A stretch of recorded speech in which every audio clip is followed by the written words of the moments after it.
Également différente de celle de mon collègue Claverie, puisque je voterai contre cette délibération et je veux m'en expliquer.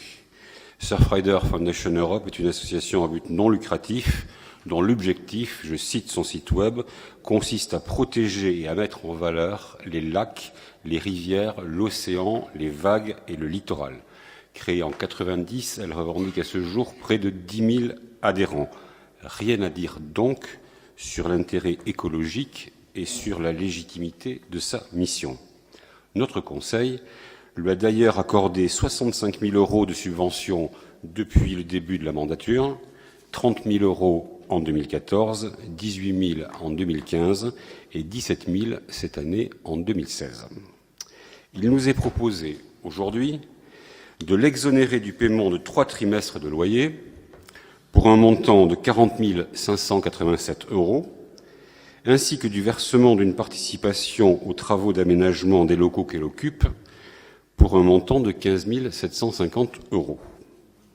C'est donc une subvention supplémentaire de 56 337 € qu'il nous est demandé de verser à Surfrider, ce qui amènerait le total des subventions perçues par cette association en 3 ans à un montant de 121 337 €.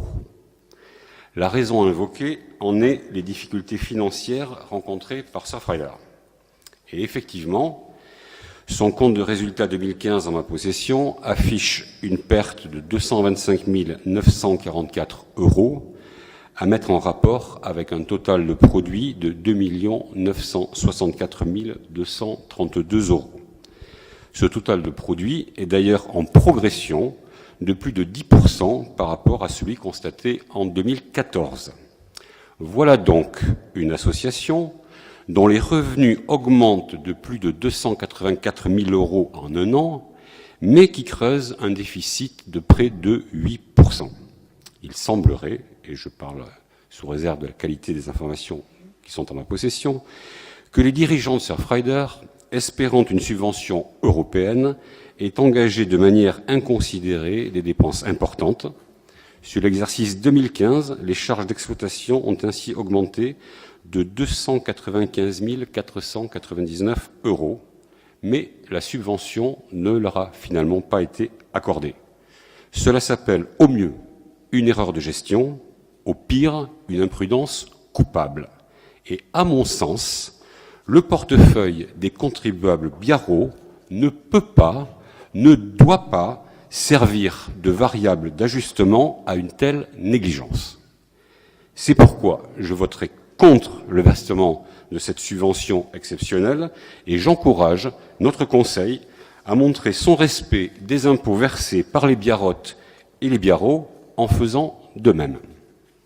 Écoutez, chers collègues, vous votez ce que vous voulez, mais vos considérations d'ordre moral ou citoyen, je ne sais pas, vous les gardez pour vous. Merci. Ce que je voulais dire simplement, c'est une enceinte de libre expression, monsieur le maire. Je ne vous ai pas donné la parole. Non, je vous ai pas donné la parole.